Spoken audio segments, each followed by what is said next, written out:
Well, the big 40k preview has just come to an end, and there's a crazy amount of stuff here. A new edition, new Space Marines, new Necrons. So let's have a talk about what we've got.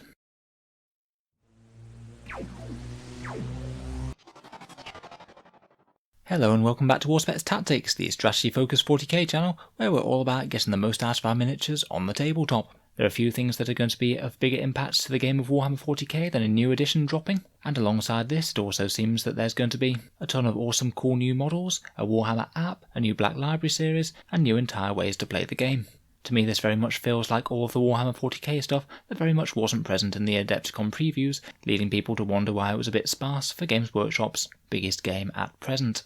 I think that the Twitch numbers really reflected this. After they said it was just 40k stuff today, they got well over 70,000 views, which is pretty impressively bigger than the other previews that averaged around about 40 to 50,000.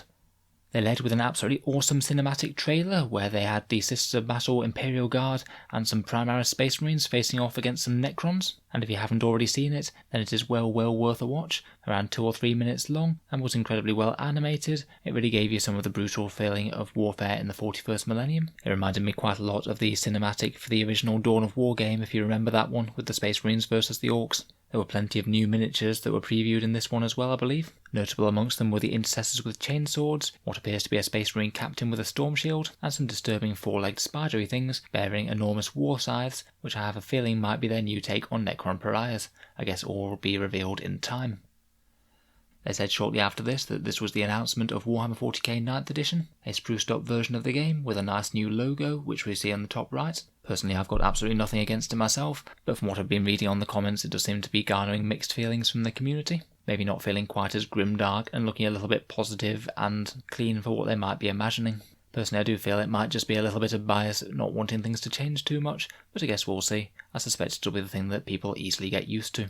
Interestingly enough, in these streaming previews, they've chosen not to mention any sort of new starter set, despite it being clear from the FAQs on the Warhammer 40,000 website that one very much is coming, and Dark Imperium's days are numbered. Frankly, with all of the Necron stuff being teased, I would be absolutely amazed if this isn't Space Marines vs Necrons, but I guess only time will properly tell.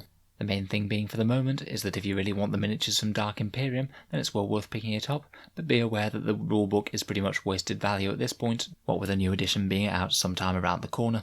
They haven't given us any specific dates as to when the edition is going to be dropping. As we know, we've got 3 other Psychic Awakening books to come out before that happens, with the last one in Psychic Awakening Pariah featuring the new Necrons, so you can pretty much guarantee that the 9th edition book will follow just after that. If I had to have a rough estimate, I would imagine round about 2 to 3 months until it's released. I feel it to be unlikely that they'd drop the Psychic Awakening books any quicker than this, and I also feel it to be unlikely that they would tease 9th edition without it being at least somewhere in the near future. I think 4 months or more would just be a bit too far down the line. Bear in mind that's all speculation, unless we can find out anything else at a later date. I think now we should talk about the various rule changes that are coming for Warhammer 40k. Firstly, they've clarified that there won't be any codexes or Psychic Awakening books made redundant by this update, though they will be releasing the codex one by one as per the previous edition, which is very much what they seem to do anyway, gradually updating things. They seem to gradually update things once every 2 or 3 years roughly. I think on the whole this is pretty much a good thing, as it means that the factions don't completely fall by the wayside and get no support whatsoever. But I guess it's a bit of a tricky balance to hold, as they don't want to annoy people too much by releasing updates too regularly. I know there's mixed feelings about a new edition, particularly for people who have recently started playing Warhammer 40k. I know it might be a pain having to buy a new rulebook, and I totally get that, but at least that this isn't going to be any sort of similar cataclysmic event to the start of 8th edition, where they basically just wiped the slate clean of any previous rulebooks, including ones that had come out just a few months before. At least the core rules should be available for free, as they have done with 8th edition, and I suspect that most people could generally get by with that, if they're not looking to compete at the apex of the competitive game. They've given the usual sort of new edition statements, saying they're heavily play-tested, and they're aiming to be both reflecting the lore of the miniatures in-game and also trying to keep the game balanced so everyone has a chance to shine. They'll most certainly be taking the updates to consolidate and clarify the core rule set, which has acquired a large number of FAQs and amendments over the years, including plenty of stuff updated and chapter approved. So honestly, from a bookkeeping and amount of publications point of view, this one does have the chance to draw a lot of things together, so at least temporarily they'll just need the one book. In the FAQ they say that chapter approved will still be going on, but I'd expect quite a decent break between the release of 9th edition and the release of their next chapter approved. as there's not a fat lot of point in updating all rules and points costs if you've just done that already.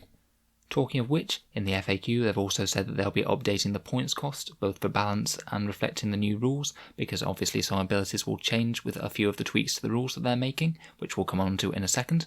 And they've designed some new and updated missions to go along with the new edition, and I've been really quite positive about the missions that they've been updating in the chapter approved each year. They do seem to be getting better and better, so it'd be nice to see the core rulebook missions reimagined in a more modern way. They also made some interesting statements trying to standardise the game across the world, rather than having separate regions playing quite different games, at least from the competitive point of view. It'd be interesting to see how this pans out. I know that there are several groups such as ETC and RTC who very much run with their own version of the rules. I think that trying to bring them back into the fold and just follow Games Workshop's rules at this point is a bit of a lost cause, but I guess we'll see. They also make a big deal of the new Crusade rule set, which will be a narrative way to play 40k. And they discussed how it's going to be a way to build up an army from a small amount of models to a large amount of models, and have your units and characters gain experience, battle honours, and maybe get injured over the course of building up your collection. It sounds pretty fun to me, although I think that this is obvious that it's going to be from a more narrative mindset, as obviously if you were playing some sort of match play game with points, then obviously abilities and extra options are going to have to be represented by points in game, provided you're not just massively trying to optimise the system and give your characters all the best stuff all the time. And it seems like a perfectly reasonable addition to the game anyway. I guess you just have to make sure that you're playing with like-minded individuals who aren't trying to abuse the system too much. They also mentioned that factions will be getting their own specific rules, such as codexes such as Codex Space Marines having the options for characters who are grievously injured to become dreadnoughts, which I think is really quite fluffy as per the law. And it makes me wonder whether that will be the sort of thing that's rolled out with the core rulebook, or whether they'll be doing that with updated codexes as per the rest of 8th. To be honest, I myself have a lot more interest in the match play than the narrative side of play of 40k, so I can't expect that this will be the sort of thing that I tend to be having games of. So it'll be interesting to see how well it actually catches on, or whether it just gets left by the wayside a bit. Moving on, they actually did talk about a fair few specific rule changes to help allow the models to feel a little bit more fluffy on the table, and most of these changes sound like they're just small tweaks to try and make certain unit types or certain army builds feel a bit more like how you'd imagine on the table. Firstly, one particularly strange issue was when if you got a Gretchen in combat with a tank, the tank could no longer shoot, and they've apparently rewritten the rules to allow things like tanks to be able to fire even when they're in close combat apparently. This will be a major buff to how the game works, and might make things like screening that little bit less important, and maybe allow people to take things like full armor lists or something, which really isn't the best idea in current competitive play. This is absolutely no doubt a major buff. I guess we don't know exactly what form it's going to come in yet. We need to see the nitty-gritty of the rules to make any sweeping judgments, but for me this feels a bit more intuitive, and it might be a real boon for certain forward-moving tanks such as Land Raiders, who really are in a bit of a silly place at the moment, not wanting to move forward in case a random guardsman claws at their side and stops them firing any of their las cannons for some reason. Bear in mind that they are redoing the points at the same time, so tanks might see a bit of a price hike to reflect this powerful new ability. The next one is that command points are going to be rebalanced across armies. From what they're saying, it sounds like they're going to be using command points based on an army's size in terms of how big a game you're playing, rather than how many formations you fill out, as the core mechanic, rather than forcing people to just build round battalions. Again, we don't know exactly how the system's going to be rolled out, but it seems intuitive to me. Things like Space Marines struggling for command points, struggling to fill out big detachments, compared with hordes of Orcs and Gretchen being able to rustle up all the command points that they want, despite being an obviously unwieldy and hard to command formation. I'd be very surprised if they do change things like certain characters' rules giving command points, like Lord Castellan Creed in the Imperial Guard giving extra command points there. And for all we know, you might still get some command points for filling out battalions in your main faction to incentivise you to take some more troops as well. One thing that they did mention though, that allying with other factions will now cost some command points rather than generally just boosting your command points, so it might make things like the Loyal 32 of just Imperial Guardsmen to be taken along as a command point battery a little bit less incentivised compared with trying to make things work within your own race's codex. For me it does seem to make sense as well, because allying in with other codexes is pretty much just an advantage, as it gives you access to powerful other units and abilities that might cover your faction's weaknesses. Terrain is going to have a bit of an overhaul and a bit less simple or bland. Specifically, they called out having line of sight blocking terrain being a little bit more of a factor, and I strongly suspect that they're going to be implementing some sort of line of sight blocking ruins on ground floors, a bit like the ITC style, the one where you can't just shoot a unit just because you can see the edge of a banner right through a tiny chink in ruined walls and therefore blow the entire unit to bits.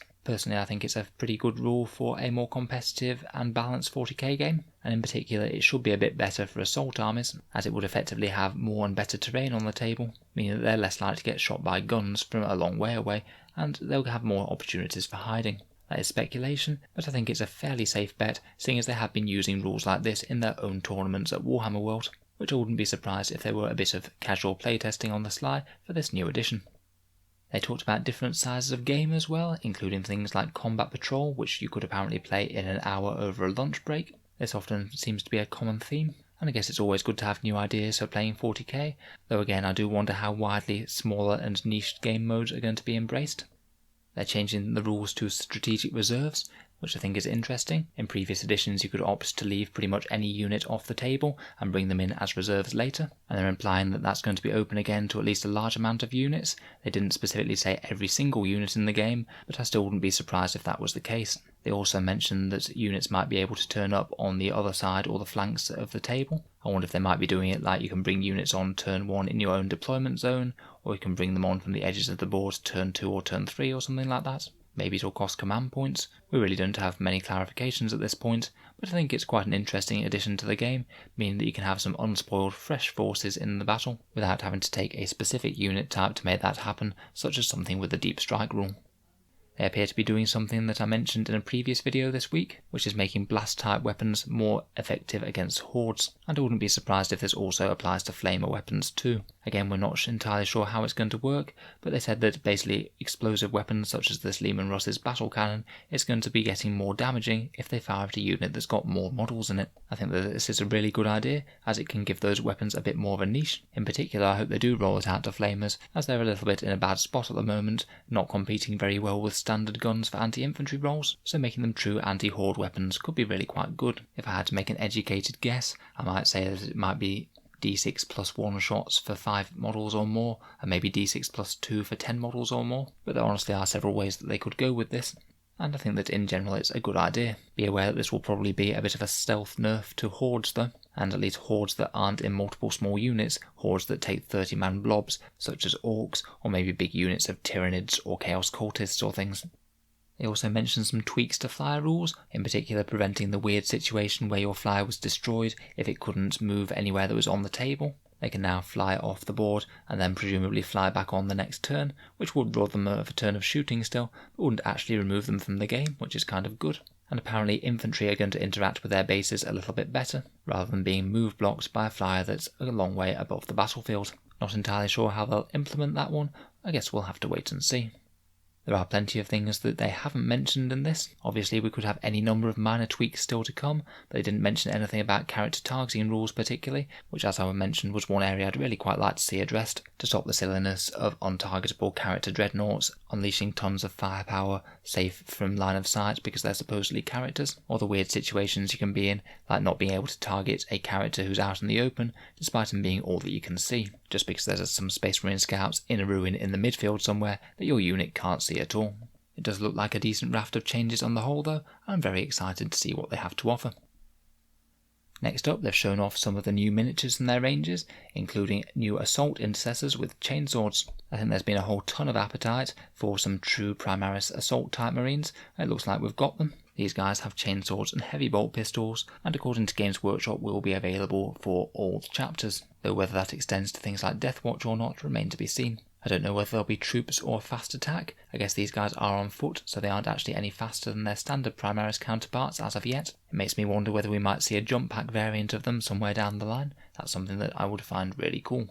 I don't know what other weapon options they'll have, hopefully the opportunity to take some power weapons in their unit at least, because despite being very good to have some standard Primaris Marines with a more assault loadout, they're not really all that different to Reavers in terms of how they'd function at the moment, who have pretty much the same thing going with a combat blade and heavy bolt pistol, and they're not exactly the most popular units on the board at the moment.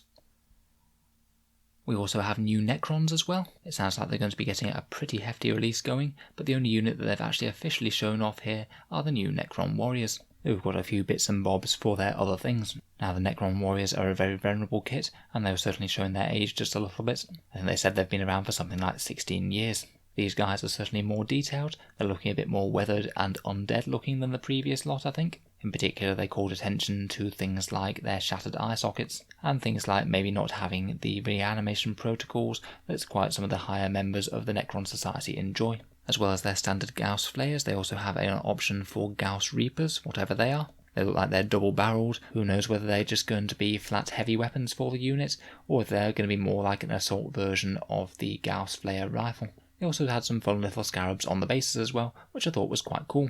If we do wind up seeing some Necrons in the new 40k starter kit whenever that comes out, I'd be very surprised if these guys weren't present in abundance. They also gave us some pictures of the Silent King at the end of the video. They didn't officially say that his name was the Silent King in that one, but they said silence would fall, and they've been pretty heavily teasing it up to now, so I think it's a pretty safe bet. He looks like he's mounted on some sort of great walking days, with a couple of little attendants there, along with war scythes. And you can see someone who's a pretty meaty figure holding some sort of resurrection orb in his left arm, and then a pretty sinister looking face, which I'm genuinely unsure as to whether or not this is going to be the face of the Silent King itself, or if it's just literally part of the days, and is perhaps something like a captured Catan or something, powering his walking kingly contraption as it strides or hovers about the battlefield. Either way, it looks like a massive kit, and looks like a real centerpiece unit to a Necron army. It really is impressive to see such a mighty release for a Xenos faction, to be honest. In addition to this, we also saw in the preview video the cinematic trailer, the Sister of Battle and the Primaris Space Marines fighting against some four-legged spider contraptions bearing war scythes, which has me wondering whether or not they are the new reincarnation of Necron pariahs, as per the name Psychic Awakening Pariah. They do look like a lot more artificial constructs than the standard Necrons. And back when they were around, pariahs did wield war scythes, so it would kind of make sense. I guess we'll have to wait for some official confirmation on that, unless there's been any other leaks that I'm not aware of. They did mention that they had some Easter eggs on their Warhammer 40,000 website though, and these I believe are 2 of them. They weren't teased in the main reveal trailer, aside from just being parts of the cinematic trailer. An enormous multi-limbed spiderish contraption with 3 legs for the Necrons on the left. Maybe some sort of super pariah if we are believing that they are pariahs. And then we've got a Space Marine character with a storm shield and a nice iron halo on the right, presumably a captain, maybe a lieutenant, and he's wielding a very fancy and ancient looking pistol indeed. Not sure if that's a Volkite weapon or something, maybe someone in the comments can let me know. Wouldn't be surprised if he has the option to mount a skeleton to that storm shield, as we saw in the trailer.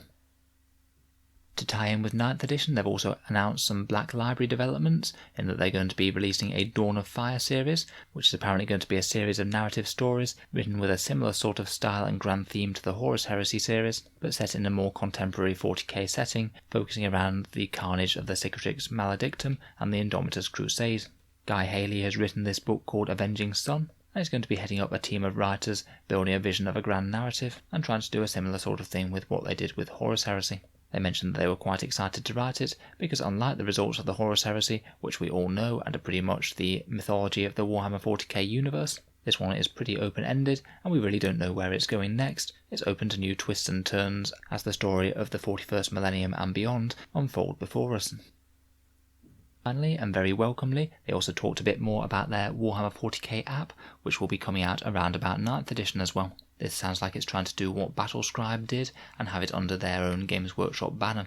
And it sounds like it'll be primarily a list building app where you can take the points for any units and allow you to build some army lists pretty easily. Hopefully, I'd imagine it would be updated with the relevant points costs. And it would be really quite helpful to have the versions of the rules available there as well, to save people having to pour through codexes. I really hope that they implement this and it's both easy to use and well maintained. Having the rules easily accessible and all in one place is really quite a powerful thing to have, and it could remove a significant barrier to people getting into the game, which is an unhelpful amount of rules bloat and having to carry around a lot of books all in one go.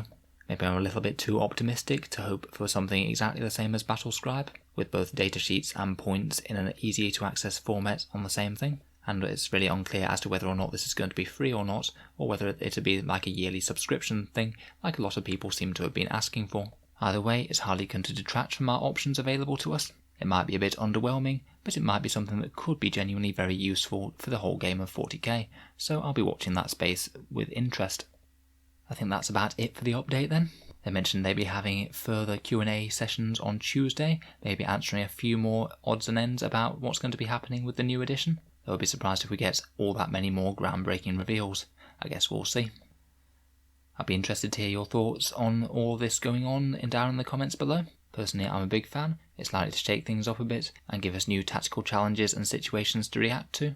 Plus, hopefully making a lot of the units that aren't as strong in the game a bit more interesting again, without being quite as big of a hard reset as 8th edition was, so old codexes and books won't be invalidated.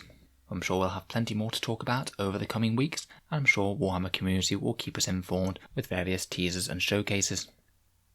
If you've enjoyed the video, then feel free to subscribe to Auspex Tactics if you'd like to hear more at later dates. And if you've been enjoying the channel's videos, I'd just like to mention the channel has a Patreon page, which is what allows me to spend quite so much time making videos about Warhammer 40k. If you have been watching regularly and want to support the channel, then any support is of course appreciated, as well as keeping new videos coming regularly. You also get to vote on what sort of videos come next, see new ones early, and there's the occasional prize draw, such as the one that's coming up very soon, where I'll be posting out some of the Marines from No Fear to one lucky Patreon. So if any of that sounds good, or you'd just like to help keep these videos coming, then the link's down in the description below. A big thank you to my current Patreons for making this channel possible, and also a big thank you to all of you for watching. I'll hope to see you guys next time.